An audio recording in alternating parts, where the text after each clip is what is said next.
Hello and welcome to the AD Bait Kitchen, and this is a series where we bring you all the tricks and tips in the world of bait. Now, as always, there's a special guest, so Rob Taylor, thank you very much for joining us. It's your turn for me to punish you with some questions about, this is going Mainline Match. So I know you've had a use of this, you've used pretty much all of it in the range, having a quick chat with you. So we're going to try and get some extra special tips that perhaps other people wouldn't be used to. So first of all, what we'll do is we're going to pretty much concentrate on ground bait mixes today and a couple of bits that you're going to do with them, but we want to touch on the range to start with. So the 4 bags we've got in front of you, obviously for anyone who's just going to go and have a go for an afternoon, they give you an indication of what they are in the bag, so method mix, expanders. Yeah, they pretty much do exactly what they say on the tin, like you say. We've got the fine method mix, which is a great all-round mix, but predominantly for a method feeder. We've got the 100% pure ground expander, which is a nice fine mix, sort of good for bolstering other mixes if you like. The pole mix, which is a great mix on its own. It's sort of got a little bit of a sweet smell to it, so it's good for skimmers, smaller carp, sort of stuff like that. And the mainline mix, which is like bigger particles, works really well with the method mix for a bit of edge fishing. A bit down the margin. And then we've also got, I believe these are slightly newer in the range. Yeah, they've only been out sort of a couple of months. Like really, they've both been really successful so far. We've got like a sweet marine, which is exactly what it says. It's like a sweet sort of fish meal sort of ground bait, and the proactive, which is more directed at like smaller silverfish like roach and skimmers on like canals and rivers. And knowing anything to do with mainline, there will be all the ingredients in there. Like I say, if you want to use this out of the bag, you'd be absolutely fine, and it's going to catch you plenty of fish. But for someone like yourself, that's far too easy. So we're going to get you to mix something up, perhaps that you would use. That say if you're in a match situation, 20, 30 people on the bank, you want to be slightly different. Of course you do, So let's go with a method mix. We'll get you to mix from scratch. What would you use on the method to give yourself that little edge? On the method, I like personally to fish 2 parts of the method mix and 1 part of the pure expander. The method mix binds lovely, but the pure expander just gets it off the feeder that little bit quicker. And we'll do something with a little bit of dye as well, just to add a little bit of twist to the mix, because a dyed ground bait, especially green, is really good on commercial fisheries. So right. So let's get that underway then. So away you go, start mixing, and I'm going to fire questions at you that hopefully anyone sort of wanting to learn how to mix this and is going to fire at you as well. So first of all, obviously, the obvious question is, we always get it, is how much are you adding of which ingredient? So if you're doing 1 bag, it's easy. 2 bags, you're doing 50% each? Or? Yeah, I'm actually going to do sort of a 2/3 method to a 1/3 crushed expander. So I've got a little pint bait box here, which is, I always advise people to measure out their mixes, just so next time you go, you've got a nice idea of exactly what you're using. So there's one of that with the method mix. So one of those, and another one of the method mix as well. I do completely agree actually with the measuring side of it, because you're never going to replicate it if not. If you go back out on the bank, you're guessing what you originally put in there. So we're all us anglers, we're all the same, aren't we? If you have a bit of success on something, you want to use the same thing again, don't you? So I must admit, that smells good. It's got a pungent smell to it, isn't it? Really strong, It doesn't really smell like any fish meals I've ever used before, to be honest. It's a really strong smell. I'm sure that gives you a bit of edge as well. It does. So you've got one of your expander as well. And you're adding that, because you said it basically sort of helps with the breakdown time, It's just a bit of a fluffier sort of texture. Like you can sort of smell it as well. It smells a little bit more neutral as well. So it does take a little bit of that smell away, but it's more the texture you're looking at. And give it a good whiz around with your hand. Sort of something like that. And then just add water nice and slowly.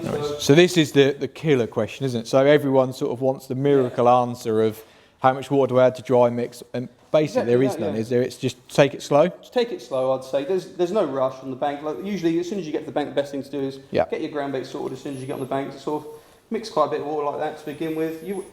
Like these particles always taking a lot of water, especially like crushed pellets and fish meals. They always take quite a lot of liquid, so don't be shy with the water. It looks a bit lumpy now, but we'll sort it. We'll sort it. That is actually a really good point, because I see quite a common mistake is all the gears up. I want to get fishing now, and then they're mixing ground bait up, which is probably perfect for the first little bit, but then it dries out. Exactly that. If you make it just as you want to start fishing, you think, oh, that's lovely now.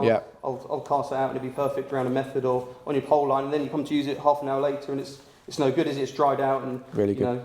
Best thing to do is just put quite a bit of water in it like that, and like I say, it looks a little bit lumpy, but that's sort of getting near the sort of texture you want. So texture in the first stage, you're trying to get to just sort of bind together with a light squeeze, bind with a light squeeze like that, and it's lovely. It's a nice sort of a little bit over damp at the moment, and then, like you see, there's quite a few big particles in there, and it's water and stuff. But like I say, the riddle will help that. So we just shuffle that around a little bit, and what we'll do is we'll just give it a little bit of a riddle. No problem. So this is always a question that gets fired at me: is is there a necessity to riddle it? Now, a lot of people go, oh, that'll be okay, there's only a few lumps. Yeah. But from someone that, you know, yourself is fishing at like the very top end of the match fishing scale, you think there is a real importance of riddling it? Absolutely, yeah. The texture of your mix is so important, and the last thing you want is to be putting your ground bait in a method feeder mould, or even just making it into a ball and having lumps in it to unnecessarily fill up fish, because essentially we want to make our hook bait, not a ground exactly, bait. yeah. So the worst thing you can do is fill them up with bits of ground bait. So definitely you would take the time, get yourself a riddle, and just carefully push it through that. Yeah, exactly that. I must say, from someone I've never used this particular mix, it's seriously, so I'm just putting more lumps in your ground bait. But yeah, seriously strong. Yeah, exactly that. So yeah, it's a lovely strong mix, as you can see, and it goes through a riddle lovely. There's no like big bits of pellet or anything like that in there. They're both quite fine mixes, which is exactly what you want for like a method feeder or pole fishing, to be honest. And would you be happy using this pretty much any commercial you went to? Yeah, exactly that. I think I'm quite a simple guy, really. You know, what I want is a ground bait that I can use on a method feeder, and I can cup it on the pole, and having two mixes isn't really for me, to be honest. Yeah, so you just mix this up, job done, you take that anyway. One really versatile mix, and if you can just add a bit of colour to it or a different kind of smell to it, that'll often give you a little edge as well. But yeah, one mix does all sort of thing. That suits me, and as you can see, that's all gone through really easy, actually, isn't it? Really easy. So there is actually no sort of bigger particles to even... See that every bit of that's gone through. Yeah. So yeah, just take that out of the way. You can visually see, can't you, the difference in that? Yeah, I mean, it's only been like a couple of minutes since we put the water in, but already you can see it's a lovely, soft texture, and you can make it into... A good test is if you can make it into a ball, and it sort of all breaks down. You're pretty much happy with that. Sort of thing. That's a lovely little mix that is. Nice. So, again, you could use that as it is, but you're going to go even further. Yep. So you touched on that potentially green you quite like as a commercial colour. Ever such a good colour for commercials, because a lot of them have that sort of greeny tinge to the water as well. Yeah. So we're always trying to like get a bit of an edge and match potentially the colour of the water. So no worries. So you're going to use the liquids for that? Yeah, this is the Captivate liquid, which is green betaine, which is so strong. You really don't need a lot. I mean, one of these bottles could last you a whole That was my next question, is like, how much are you going to put into this? You'll see how little I can put in and how much it'll change it. So we'll just like, I'm going to get my hands really green here. We'll sort of squirt a bit in, you'll see. That is really green, isn't it? It's a really green colour. So just squirt a bit of that in. Be careful not to get too much on your hands. I should have got you something to non-colour your hands. It would have been nice, but yeah. So you can tell already that's going like a really green colour. That is for not a lot you've put in there. It's starting to.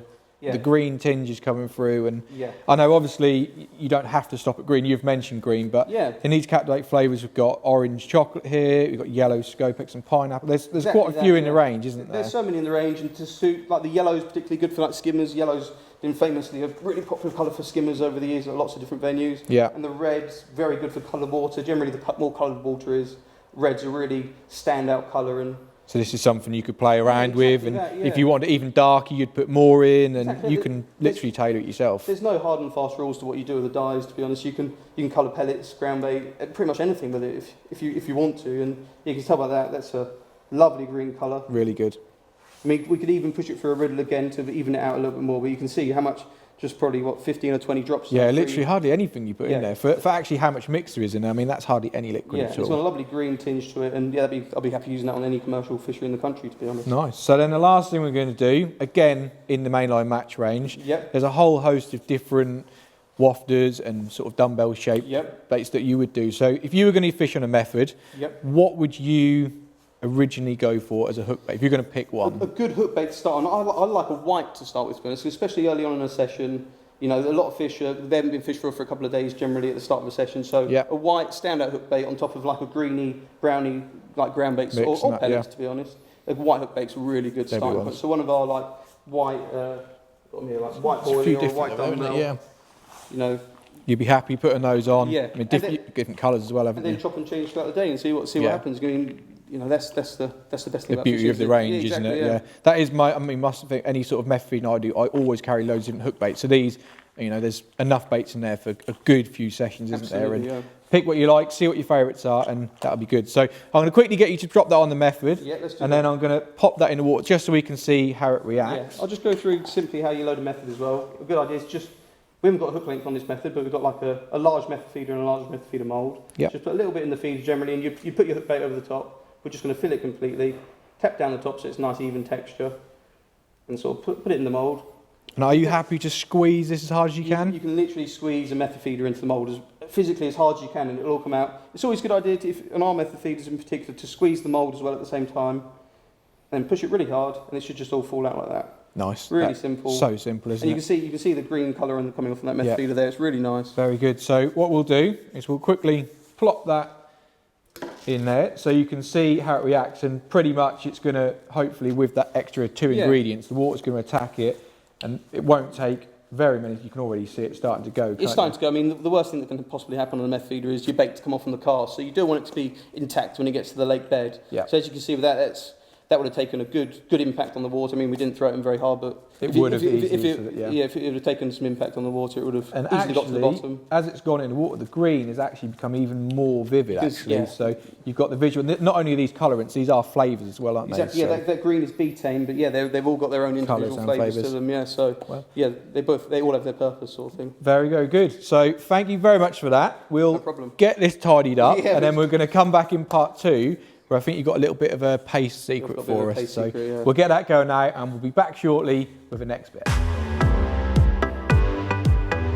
Okay, quick tidy up, and we're back. So we're going to be taking a look at a little bit of a paste secret from yourself and what you do on paste secret. So must say, first series, first episode, very, very good. So I hope this is going to be as good tip-wise. So as well, But again, coming back to how versatile groundbait is, a lot of people, if they're paste fishing, would either go out and buy a ready-made paste or something that specifically says paste on the bag. But actually, you can use any groundbait pretty much, can't you? As long as it's pretty much a fine groundbait, it's going to be a better option for you. But yeah, any sort of fish milly fine groundbait is going to be good. Cool. So yeah. And the ones that you yourself, you're going to go back to the pure expanders, 100% pure ground expander, yeah. So this is a lovely texture, really nice fine texture. So if I just pour it in this bait box, you can see loads of it is really fine, isn't it? Lovely fine texture. What I've done is, again, the same as the ground bait video, I've just measured out 2 pint bait box. There's not quite enough in there. So measurement wise, you've obviously done this loads of time, but for anyone who wants to go out and just make this first go, is it 50-50 water on ground bait? Exactly that, yeah. So I've got a pint of water there, and I've got a pint of ground bait there, but I'm going to do something a little bit different with the water. Okay. I'm actually going to use the red krill Captivate liquid. Okay. Easy for me to say.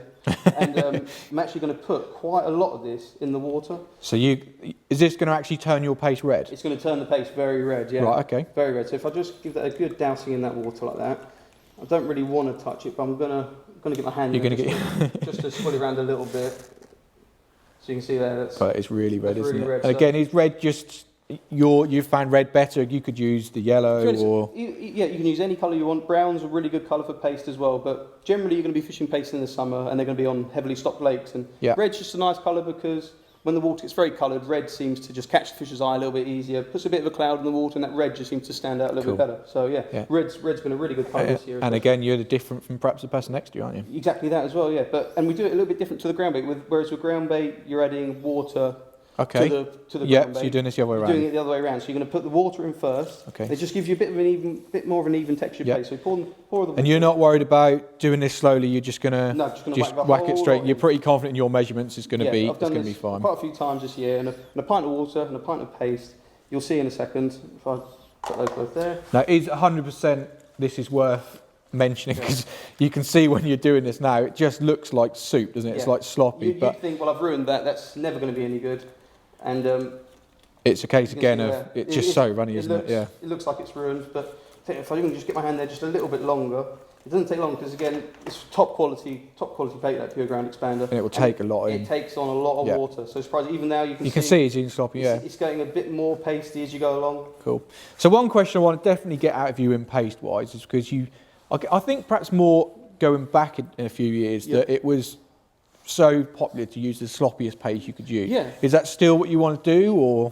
You know, it is a bit of trial and error on the day. I mean, it's always a nice idea to start on a relatively small, harder bit of paste, to be honest, and it'll stay on the hook a bit longer, and it gives you a good idea what's in your peg. But as the match goes on, you can always have add a bit of water to it. A good thing to do is to have a tub of water right next to your paste. Yeah. And you can dip your hand in the water, then dip your hand in the paste, and it sort of lets you play with the texture. So sometimes it's a good idea to have a big bowl like this, even with a lid as well, just so it keeps it out of the sun, and you could just play with like one corner. Say this bit of the bowl here, you could just make that corner a bit wetter, and keep the other side of the tray a bit warmer. You can already see that's how quick that is come round. That was water a minute ago, but now you can see And you'd be happy to use it as it's quite a big bit. It's sort of in your face. Sort of in the edge for big carp. I wouldn't be afraid of using a piece sort of that big. But yeah, when you're fishing for smaller carp, sort of one, sort of that big, you know. Just have a trial and error, isn't it? Same with any fishing. It's the best thing about the method, to be honest. That you know there is so many options you've got, and different colours as well. Like that red's been especially good this year, but there's nothing to say a yellow or a green paste isn't going to be good as well. So yeah. No, that's the best about fishing, and like you said, again,